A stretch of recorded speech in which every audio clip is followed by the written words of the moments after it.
আসসালামু আলাইকুম রহমতুল্লাহ। জুমার নামাজ পড়ে আইসা একটা ভিডিও দেখলাম আর কি।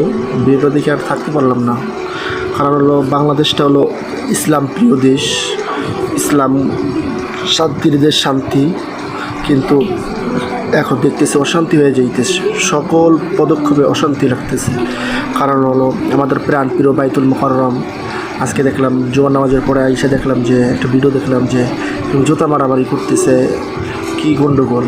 আল্লাহ পাক তাদেরকে হেফাজত করুক, এবং যদি হেদায়েত না থাকে ধ্বংস করে দিক। আল্লাহ পাক বাংলাদেশে আবারও ইসলামের শান্তি নিয়ে আসবেন। আল্লাহর কাছে দোয়া করি, আল্লাহ বাংলাদেশটাকে আপনি হেফাজত করুন এবং বাংলাদেশের মানুষদেরকে হেফাজত করুন। যারা দুর্নীতিবাজ তাদেরকে আপনি দমিয়ে দিন।